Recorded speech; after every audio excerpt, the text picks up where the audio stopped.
ಭಾರತದ ವನಿತೆಯರಿಗೆ ಚೊಚ್ಚಲ ವಿಶ್ವಕಪ್ ಕಿರೀಟ. ಚೊಚ್ಚಲ ವಿಶ್ವಕಪ್ ಮುಡಿಗೇರಿಸಿಕೊಂಡ ಸಿಂಹಿಣಿಯರು. ಟೀಂ ಇಂಡಿಯಾ ಚೊಚ್ಚಲ ಸಾಧನೆಗೆ ದೇಶದಾದ್ಯಂತ ಸಂಭ್ರಮ. ದೇಶದಾದ್ಯಂತ ಮುಳುಗಿದ ವನಿತೆಯರ ಪರಾಜಯ ಘೋಷ. ಟೀಂ ಇಂಡಿಯಾ ನಾರಿಯರಿಗೆ ಅಭಿನಂದನೆಗಳ ಮಹಾಪೂರ. ಪಟಾಕಿ ಸಿಡಿಸಿ ಕುಣಿದು ಕುಪ್ಪಳಿಸಿದ ಅಭಿಮಾನಿಗಳು. ದೇಶದ ಪ್ರತಿ ನಗರದಲ್ಲೂ ಮನೆ ಮಾಡಿದ ಹರ್ಷೋದ್ಗಾರ. ಎಲ್ಲ ಕಡೆಯಲ್ಲೂ ಕೂಡ ಸಂಭ್ರಮ. ಈ ಒಂದು ಕ್ಷಣಕ್ಕಾಗಿ ಪ್ರತಿಯೊಬ್ಬರು ಕಾಯ್ತಾ ಇದ್ರಲ್ಲ ಬಹಳ ವರ್ಷಗಳಿಂದ. ಹಾಗಾಗಿ ಈ ಸುದಿನವನ್ನ ಎಲ್ಲರೂ ಸೆಲೆಬ್ರೇಟ್ ಮಾಡ್ತಾ ಇದ್ದಾರೆ. ದೇಶದ ಮೂಲೆ ಮೂಲೆಯಲ್ಲೂ ಪ್ರತಿ ನಗರದಲ್ಲೂ ಕೂಡ ಸಂಭ್ರಮಿಸಲಾಗ್ತಾ ಇದೆ. ಜಯಘೋಷಗಳು ಮೊಳಗಿರುವಂಥದ್ದು. ರಾತ್ರಿಯಿಂದಲೇ ಸೆಲೆಬ್ರೇಷನ್ ಶುರುವಾಗ್ಬಿಟ್ಟಿದೆ. ರಾತ್ರಿಯಿಂದಲೂ ಕೂಡ ಬಹಳ ಸಂಭ್ರಮದಿಂದ ಸಡಗರದಿಂದ ಒಂದು ಹಬ್ಬದ ರೀತಿಯಲ್ಲಿ ಆಚರಣೆಯನ್ನ ಮಾಡಲಾಗ್ತಾ ಇದೆ. ದೇಶದ ಪ್ರತಿ ನಗರದಲ್ಲೂ ಕೂಡ ಈ ಹರ್ಷೋದ್ಗಾರ ಮುಗಿಲು ಮುಟ್ಟಿದೆ. ನಿನ್ನೆ ಬೆಳಗ್ಗೆಯಿಂದಲೇ ಶುರುವಾಗಿತ್ತು. ವಿಶೇಷವಾದಂಥ ಪ್ರಾರ್ಥನೆಯನ್ನು ಸಲ್ಲಿಕೆ ಮಾಡೋದರಿಂದ ಹಿಡಿದು ಶುರುವಾಗಿದ್ದು ಈ ಕ್ಷಣದವರೆಗೂ ಕೂಡ ಒಂದು ಹಬ್ಬದ ವಾತಾವರಣದ ರೀತಿಯಲ್ಲಿ ನಡೀತಾ ಇದೆ. ಎಲ್ಲರೂ ಕೂಡ ಹರ್ಷವನ್ನು ವ್ಯಕ್ತಪಡಿಸ್ತಾ ಇದ್ದಾರೆ. ಎಲ್ಲರೂ ಜಯಘೋಷವನ್ನು ಮೊಳಗಿಸ್ತಾ ಇರುವಂಥದ್ದು. ವನಿತೆಯರಿಗೆ ಘೋಷಣೆಗಳನ್ನು ಕೂಗ್ತಾ ಇದ್ದಾರೆ.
ಚೊಚ್ಚಲ ವಿಶ್ವಕಪ್ ಮುಡಿಗೇರಿಸಿಕೊಂಡಂತ ಮಹಿಳೆಯರಿಗೆ ಜಯಘೋಷಗಳನ್ನು ಕೂಗ್ತಾ ಇರುವಂಥದ್ದು ಒಂದು ಹೆಮ್ಮೆ ಪಡುವಂಥ ವಿಚಾರ ಅಲ್ವಾ.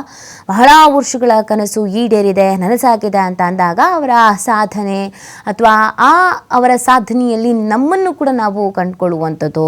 ಇದು ಪ್ರತಿಯೊಬ್ಬ ಭಾರತೀಯರು ಹೆಮ್ಮೆಯಿಂದ ಹೇಳ್ಕೊಳ್ಳುವಂಥ ಕ್ಷಣ, ಹೆಮ್ಮೆಯಿಂದ ಸೆಲೆಬ್ರೇಟ್ ಮಾಡುವಂಥ ಸಮಯ ಕೂಡ. ಎಷ್ಟು ಪರಿಶ್ರಮಗಳಿಗಿತ್ತು, ಎಷ್ಟು ತಯಾರಿಗಳಿಗಿತ್ತು. ಒಂದೆರಡು ಬಾರಿ ಕೊನೆಯ ಹಂತದಲ್ಲಿ ಮಿಸ್ ಆಗಿದ್ದು ಕೂಡ ಆಗಿದೆ. ಆಗ ಇದ್ದಂಥ ಬೇಸರ, ನಿರಾಸೆ, ಈ ಗೆಲುವು ಯಾವಾಗ ಸಿಗುತ್ತೆ ಅಂತ ಕಾತರದಿಂದ ಕಾಯ್ತಾ ಇದ್ರು. ಆ ಗೆಲುವು ಸಿಗ್ತಾ ಇದ್ದ ಹಾಗೇನೆ ಪ್ರತಿಯೊಬ್ಬರು, ಚಿಕ್ಕವರು, ವಯಸ್ಸಾದವರು, ಮಹಿಳೆಯರು, ಪುರುಷರು, ಪ್ರತಿಯೊಬ್ಬರು ಕೂಡ ಸಂಭ್ರಮಿಸ್ತಾ ಇದ್ದಾರೆ. ಅದೆಷ್ಟೋ ಮಂದಿ ದೇವರ ಬಳಿ ಹರಕೆ ಹೊತ್ತಿದ್ದು ಕೂಡ ಇದೆ. ಗೆಲ್ಲೇಬೇಕು, ಗೆದ್ದೇ ಗೆಲ್ತಾರೆ ಅಂತ ಆ ಹರಕೆಗಳನ್ನು ಕೂಡ ಈಡೇರಿಸುವಂಥ ಸಮಯ. ಹಾಗಾಗಿ ದೀಪಾವಳಿ ಮುಗಿದು ದಿನಗಳಾಗ್ತಾ ಬಂದ್ರೂ ಕೂಡ ಈ ಗೆಲುವು ಸಿಕ್ಕಿರುವಂಥ ಹಿನ್ನೆಲೆಯಲ್ಲಿ ಈಗ ಮತ್ತೊಮ್ಮೆ ದೀಪಾವಳಿ ಸೆಲೆಬ್ರೇಷನ್ ಮಾಡುವಂಥ ಸ್ಥಿತಿಯಲ್ಲಿ ಎಲ್ಲರ ಮನಸ್ಥಿತಿ ಇದೆ. ಅಷ್ಟರ ಮಟ್ಟಿಗೆ ಹರ್ಷ ಇರುವಂಥದ್ದು, ಅಷ್ಟರ ಮಟ್ಟಿಗೆ ಖುಷಿ ಇರುವಂಥದ್ದು.